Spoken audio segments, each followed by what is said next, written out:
Role.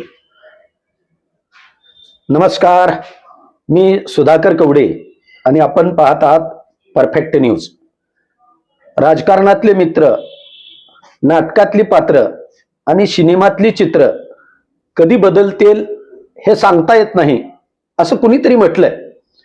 आजच्या जिल्हा परिषदेच्या निवडणुकीमध्ये पंढरपूर तालुक्याच्या राजकारणात या गोष्टीचा आपल्याला बरोबर अंदाज येताना दिसतोय.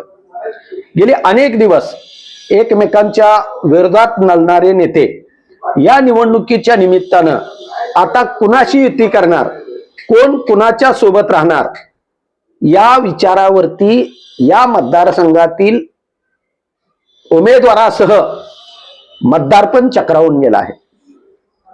मी म्हणतोय त्या गोष्टीचा आपल्यालाही प्रत्यय आला पाहिजे की आता जिल्हा परिषदेच्या निवडणुकांची रणधुमाळी सुरू झाली आहे. उमेदवारी अर्ज भरायला प्रत्यक्षरित्या 16 तारखेपासून सुरुवात ही झाली आहे. परंतु सर्वच पक्ष आणि सर्वच नेते मंडळी समोरच्याची युती कोणाशी होणार, कोण कुणाबरोबर युती करणार या विचारात गढून गेलाय आणि त्यामुळं खरं तर उमेदवार देखील चक्रावून गेलेत. आपल्याला उमेदवारी मिळणार का हा कोणाचाच खात्रीचा विषय न राहिल्यामुळं आता पंढरपूर तालुक्याच्या राजकारणामध्ये एक वेगळंच ट्विस्ट येताना आपल्याला दिसतंय. पंढरपूर तालुका हा 4 विधानसभा मतदारसंघामध्ये विभागला आहे. त्यापैकी सर्वाधिक 42 गावं म्हणजे जिल्हा परिषदेचा करकम गट, जिल्हा परिषदेचा भोसे आणि रोपळे गट आणि पंचायत समितीचा पटवर्धन कुरवली गट म्हणजेच 3 जिल्हा परिषदेचे गट आणि 1 पंचायत समितीचा गण हा माढा विधानसभा मतदारसंघाला जोडला आहे. या मतदारसंघामध्ये भारतीय जनता पार्टी हे सध्या पंढरपूर तालुक्यातील प्रशांत परिचारक आणि माढा तालुक्यातील रणजितसिंह शिंदे यांच्या निर्णयावरती अवलंबून आहे आणि विरोधकामध्ये एनसीपी अजितदादा पवार गटाचे कल्याणराव काळे, आमदार अभिजित आबा पाटील आणि भगीरथ भालके यांच्यासह गणेश पाटील यांची महत्वाची भूमिका या 42 गावामध्ये राहणार आहे. अशा परिस्थितीमध्ये भारतीय जनता पार्टीच्या कमळ या चिन्हावरतीच सर्व निवडणुका लढवण्याचा निर्णय पक्षाने घेतला आहे. माजी आमदार प्रशांत परिचारक यांच्याबरोबर रणजितसिंह शिंदे यांची देखील भूमिका महत्वाची राहणार आहे.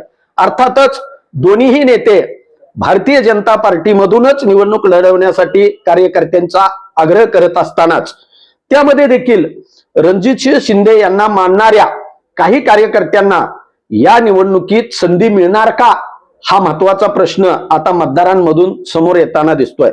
रणजितसिंह शिंदे यांच्या बरोबर एकनिष्ठ म्हणून राहणारे अनेक कार्यकर्ते 42 गावामध्ये सक्रिय आहेत.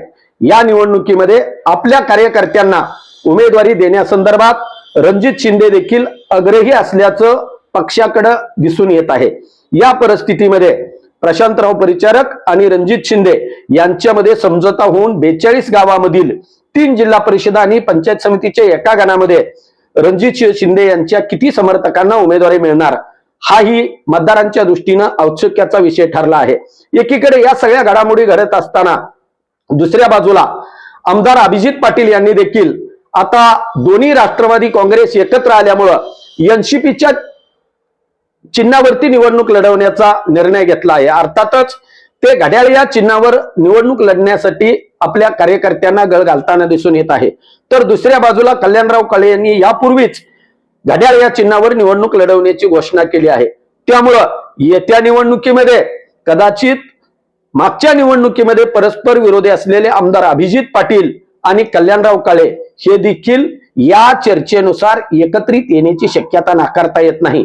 तर प्रशांत परिचारक यांनी देखील कार्यकर्त्यांच्या बैठकीमध्ये सगळ्यात हॉटस्पॉट ठरलेला पंढरपूर तालुक्यातील जिल्हा परिषदेचा वाखरी गटाचा निर्णय राखून ठेवला आहे आणि त्यांनी देखील सुस्ते येथे झालेल्या बैठकीमध्ये समविचारी आघाडी आणि पक्षांना बरोबर घेऊन आघाडीचा धर्म पाळण्यासाठी काही ठिकाणी ऍडजस्ट करावी लागेल, त्यासाठी कार्यकर्त्यांनी तयार राहावं असा सुतोवाच केल्यामुळं दुसऱ्या बाजूला प्रशांतराव परिचारक आणि एनसीपीची ही युती होऊ शकते असं चित्र पंढरपूर तालुक्यामध्ये झालं आहे. एकंदरीतच काय तर या सगळ्या घडामोडीमध्ये या युती आणि आघाडीचं चित्र स्पष्ट होत नाही. तोपर्यंत नेमकं कोण कुणाच्या विरोधात लढतंय हेच कार्यकर्त्यांना समजेन असं झालंय. आणि म्हणून आता कार्यकर्ता आणि इच्छुक उमेदवार देखील सजगता दाखवून सतर्कपणाने आपला विचार नेते मंडळींनी करावा अशी आग्रही भूमिका धरत असताना गावगाड्यातील कार्यकर्त्यांना मात्र आता आपण कुणाशी युती करणार हे निश्चित नसल्यामुळं आपली भूमिका मांडण्यासाठी अनेक प्रकारच्या अडचणी येताना दिसून येत आहेत. अर्थातच काय, मगाशी मी सांगितलेल्या पद्धतीनं राजकारणातले मित्र, नाटकातली पात्र आणि सिनेमातली चित्र हे कधी बदलतील ते सांगता येत नाही.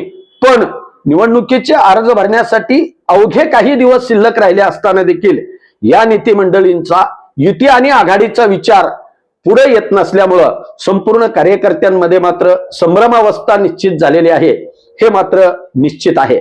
या आजच्या घडीला पंढरपूर तालुक्यामध्ये राजकारणात काहीही घडू शकतं असंच म्हणण्याची वेळ आता कार्यकर्त्यांच्या वरती आली आहे.